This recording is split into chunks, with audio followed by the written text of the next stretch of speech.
to Analysis Chat, a bi-weekly discussion with your lecturers for 220. I'm Dr. Biggs, and here with me is Dr. Kikianti. Hello. And Dr. Lair. Hello. And in fact, this week we have a special guest this week, Professor Raftery. Hello.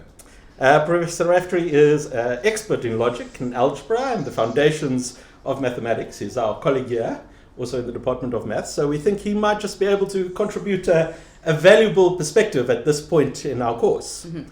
So we're 5 weeks in. This is more than a third of the way through, so we're already quite into it. And now is maybe not a bad time to take a little bit of stock of where we are, where we're going, what are we building.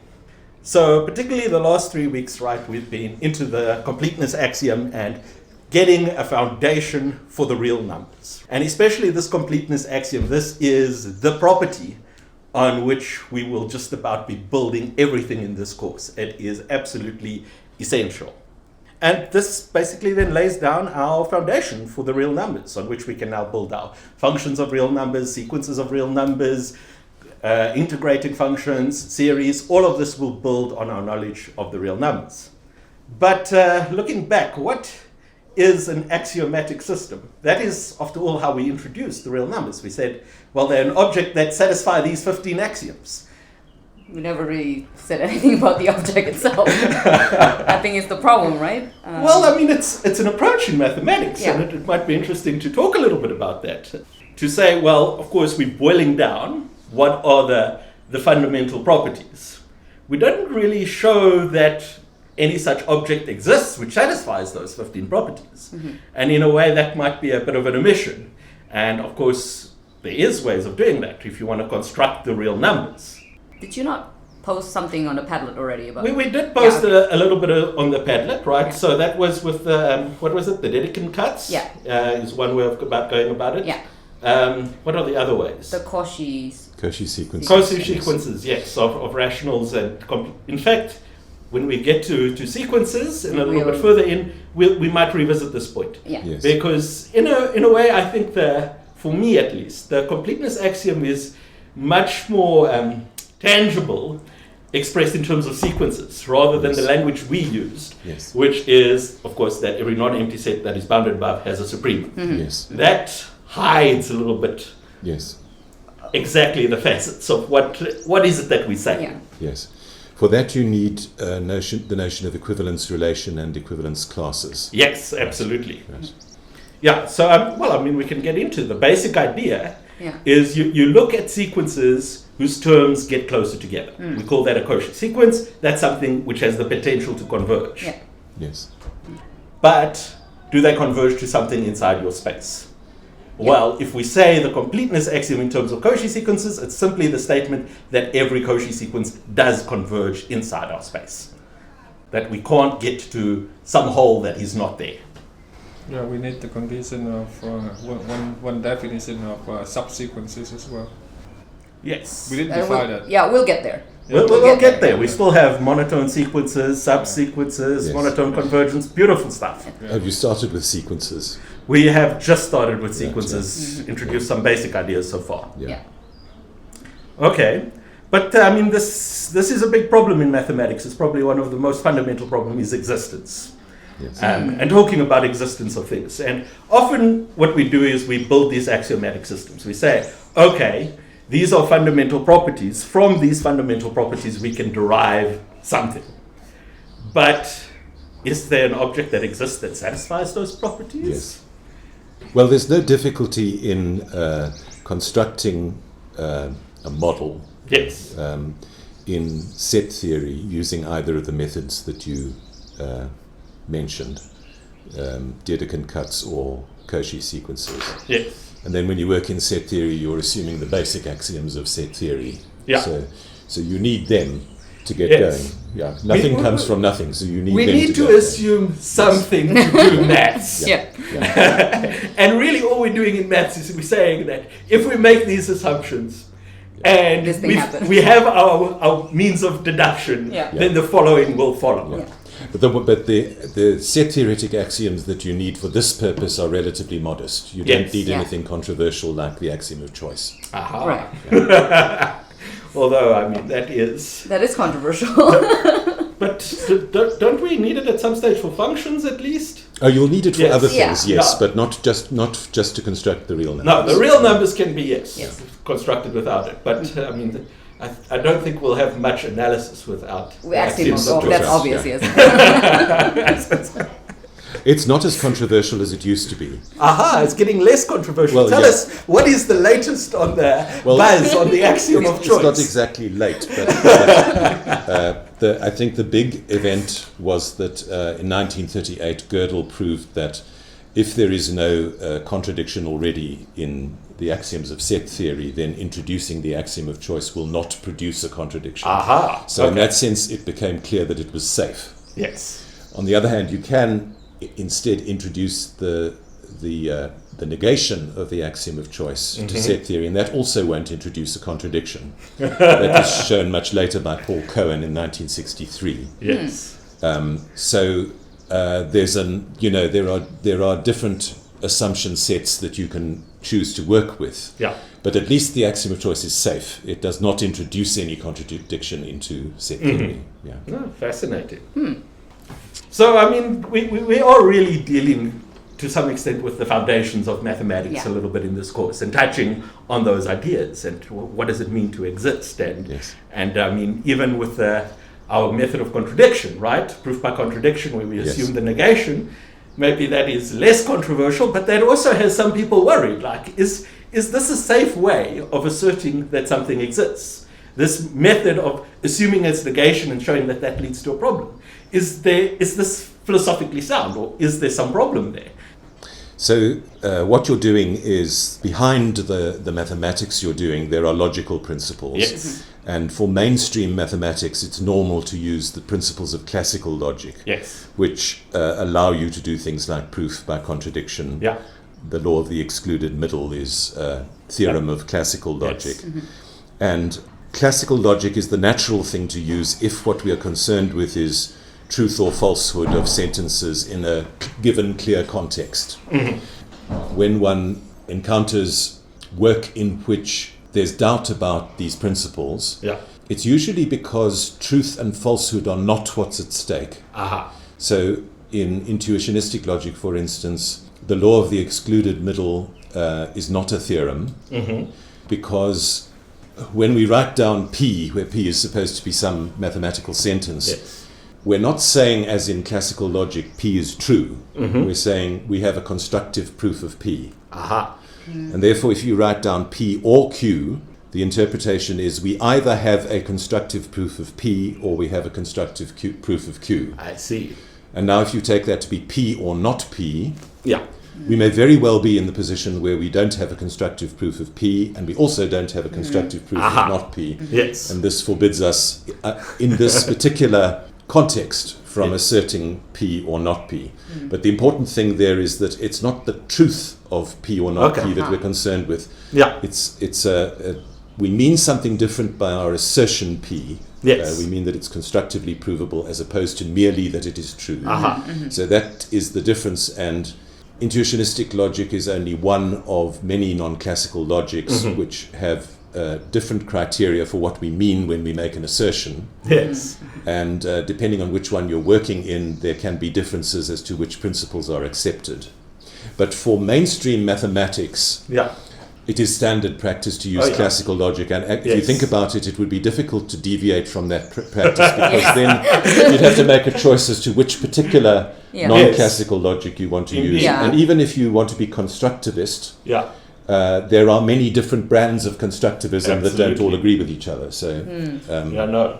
so classical logic is the norm for mainstream mathematics as the kind of Yes, and I mean it's meta-theoretic background. definitely for- widely accepted. I Yeah. mean, Yes. you're not going to go out there and use a proof by contradiction, and somebody's going to be worried about whether that's a safe method. No, Yeah. Yeah. as a mathematical community, we're quite happy with using this method. And whole branches of maths would fall away if we say there's a problem Yeah, with that this method. But Oh, it is just because, I mean, we're having a good chat about philosophy. Yes. It is an interesting point. And for me, it is also at a deeper level much more satisfying to construct an object if I can, Yes. rather Yeah. than to have a proof by contradiction to Yes. show that it exists. Yeah. Yeah. There's another issue here, and that is that when you introduce the completeness axiom as your final axiom for describing the real numbers, so we've talked about the fact that you can construct a model of these axioms, a structure in which these axioms become true. The other question is, could there be multiple essentially different models, models that are not isomorphic to each other, as we say? Yeah. And the answer to that is no, and it is essentially thanks to the completeness axiom. Yes. This is a second order axiom, so if you contrast it with the other axioms, they say things like, for every real number A and every real number B, A plus B is B plus A. So they quantify over elements of the structure, potential real numbers. But this axiom quantifies over sets of real numbers rather than over real numbers, and that makes it second order. It says for every set of real numbers that is non-empty and bounded above is the least upper bound. That makes it second order. Because it is a second order, it becomes possible to prove, as Dedekind did, that there is essentially only one model of these axioms. Once you know that there is at least one model, and that at most one model essentially, then these are the real numbers. Yes. If you didn't have the completeness axiom, all the other axioms, the arithmetical and the order axioms, they are first order axioms. They only quantify over elements of the intended structure. And that means that they will have multiple models that are not essentially the same, not isomorphic to each other. And you gain something and you lose something when you go from first order to second order. We've seen what you gain. You gain a unique model. You lose that if it's first order. But on the other hand, if you stay with first order systems, you gain some other things. So, for instance, depending on how you choose the axioms, you may be able to prove a meta-theorem. Meta-theorems are theorems about theorems. And you may be able to prove a meta-theorem that there's an algorithm, a purely mechanical process that can decide for you mechanically whether an arbitrary sentence is true or false in your ordered view. I'm sure our students would love to have access to such an algorithm. Prove that 1 is greater than 0. Just apply the algorithm. And you will typically lose that when you go to second order. So you gain something and you lose something. Wow, this is fascinating. It is. Okay, so that's quite a bit on the foundations of real numbers. We're going to say, yes, we have these foundations, we're strong, and we can now head on to do some things with real numbers. Now that we have some idea of what they are, I don't know whether we can say we fully know what they are. They are strange beasts. So a little bit about where we're going. So we've gotten started with sequences, specifically, of course, of real numbers, and proved some basic properties, right? Like the limit of a sequence is unique if it converges, that if it converges, that is bounded, and a few things like that. And limit laws similar to what you've seen in first year for functions. So why sequences? Why sequences? Why sequences? Why are we doing sequences in analysis? Well, my research is in sequence space, so I'll be in trouble if I... Well, yes.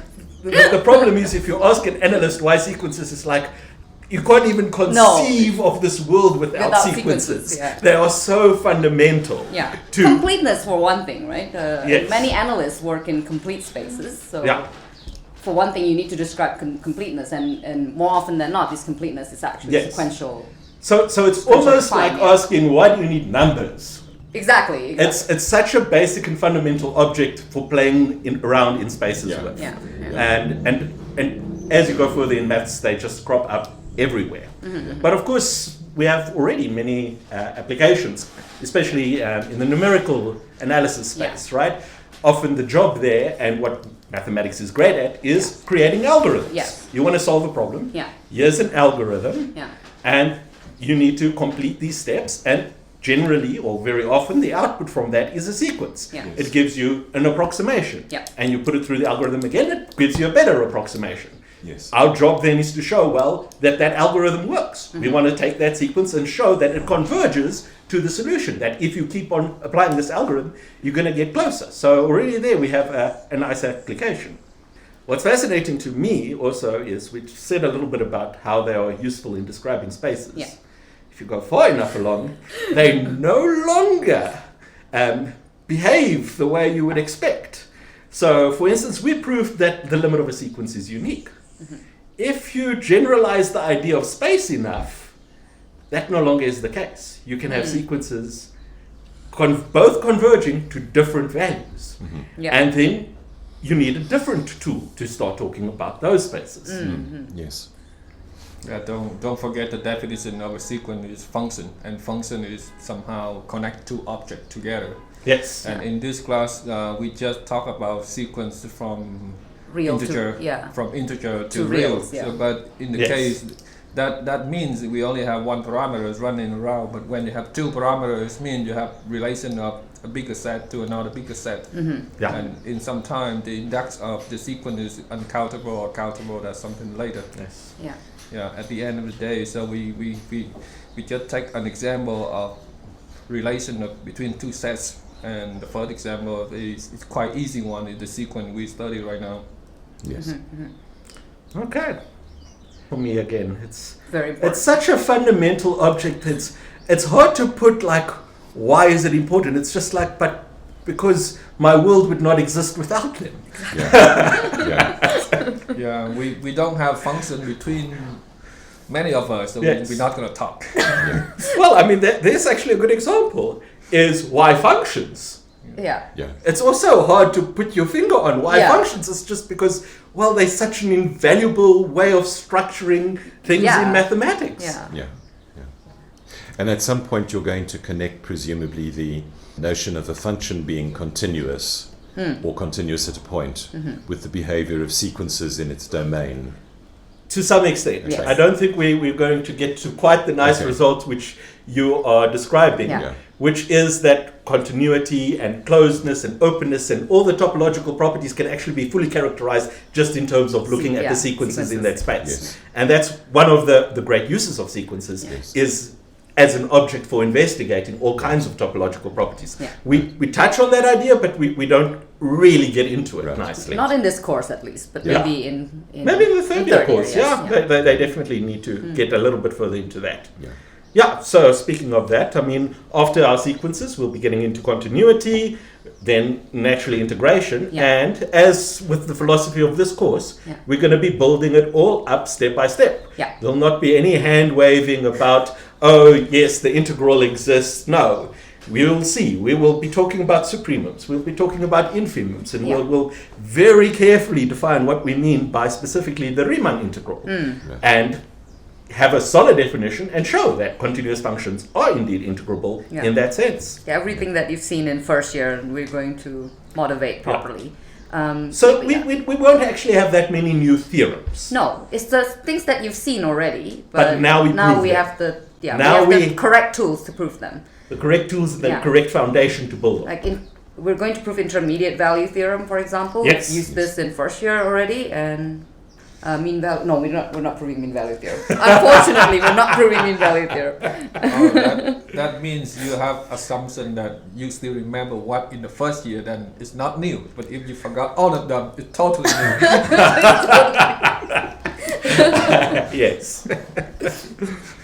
Anything else crop up that was interesting in tutorials, lectures? Oh, one point in tutorial, I figure out students now they confuse between sequence and the set now. When they try to get the infimum or supremum, they get the limit of the sequence and then claim that's one going to be the sub or the inf. But they totally do different objects. Indeed, and it's only confused more because we naturally associate to a sequence a set, but this all gets muddled a little bit.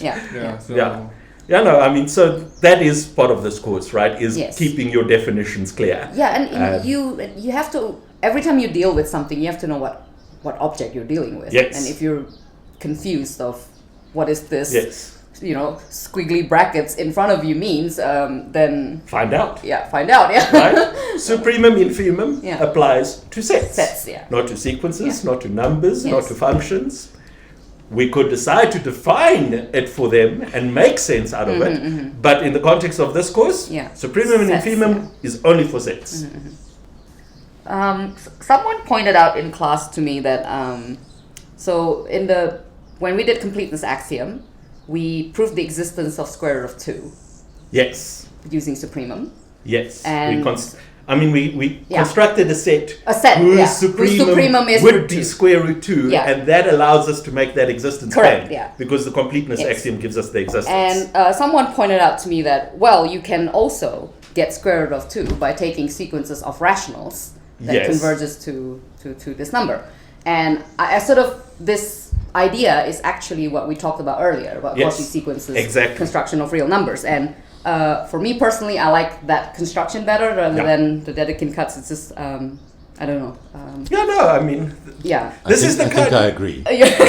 We all in agreement there. I find it more intuitive. Yes, exactly. Yes, it's definitely a nice intuitive way of constructing. So that student actually, quote unquote, complained to me why we didn't do it that way. But Yes. Well, we kind of need to cover the axioms. Correct. Yes. And if we also needed to construct it.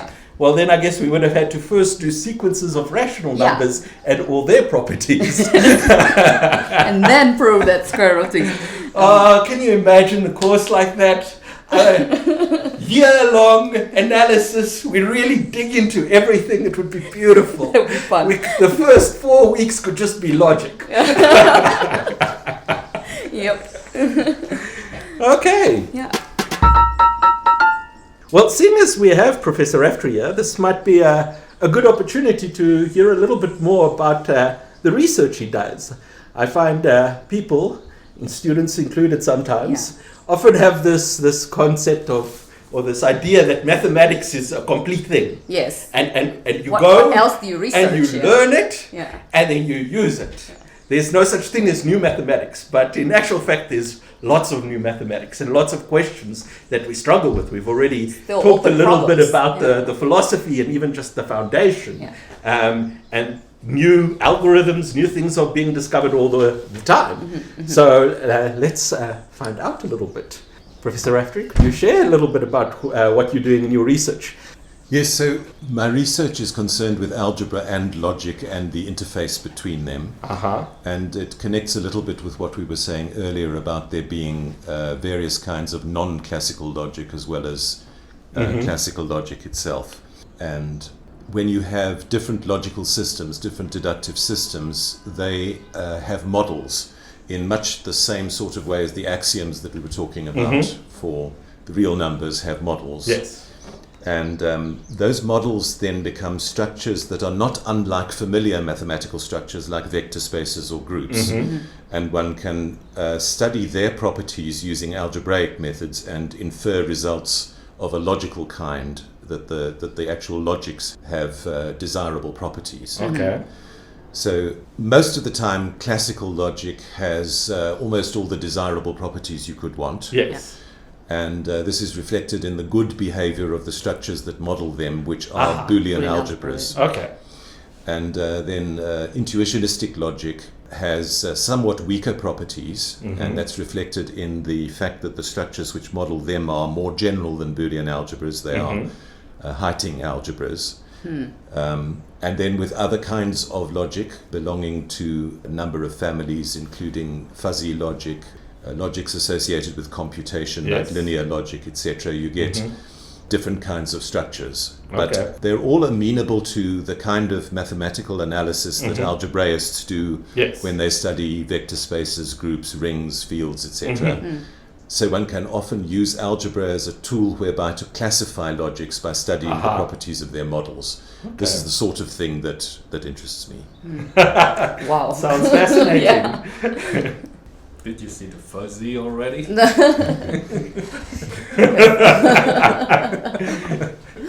Is fuzzy logic still popular? There was a time that everybody was talking about fuzzy logic.